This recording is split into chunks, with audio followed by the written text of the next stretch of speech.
Hi, IPI means International Political Economy and is an interdisciplinary field of study that combines elements of economics, political science, sociology, and other social science to analyze the interactions between politics and economics on a global scale.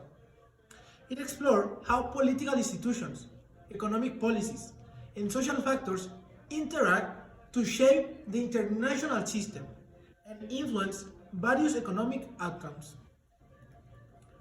Economics is about the pursuit of wealth, while politics is about the pursuit of power.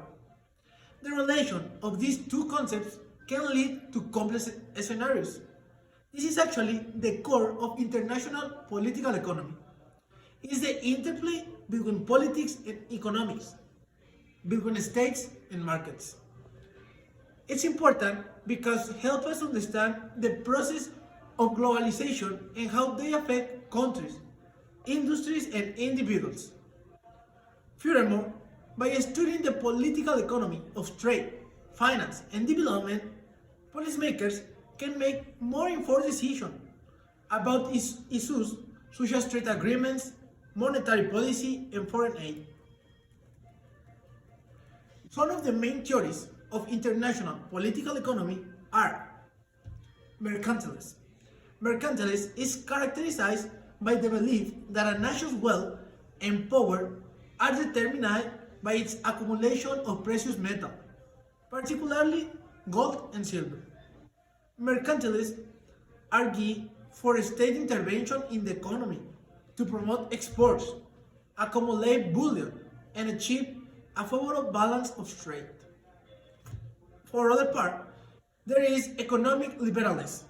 This theory is based on the principles of free markets, free trade, and limited government intervention in the economy.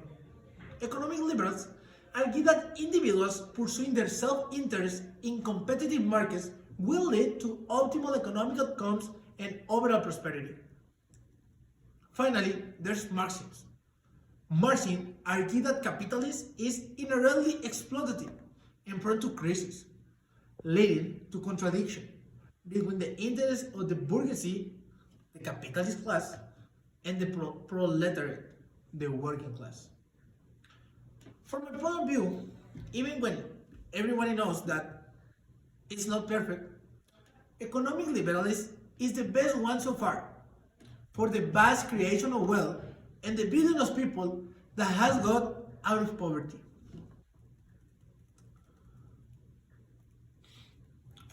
For mercantilists, politics control economics, and for Marxists, economics is the base for everything else.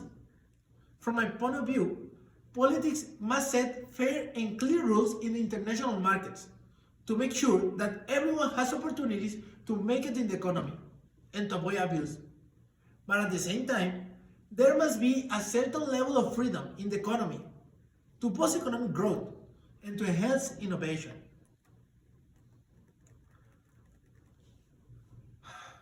I wish that liberals were correct and the economic exchange could work as a great and fair, positive sum game where the trades benefit both parts. But the truth is that Marxists have the reason in this manner.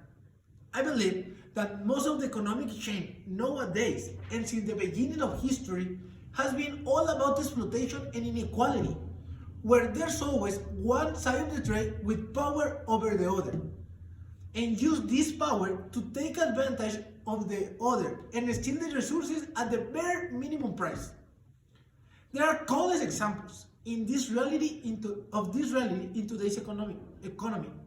And in general terms, inequality keeps growing bigger and bigger each time. Now, if I was a mercantilist, I would prioritize the economic matters because in the long term, by prioritizing the economic matters, we will be able to boost the accumulation of wealth, and that is what will give us power and security for our nation. Finally, who has a better theory?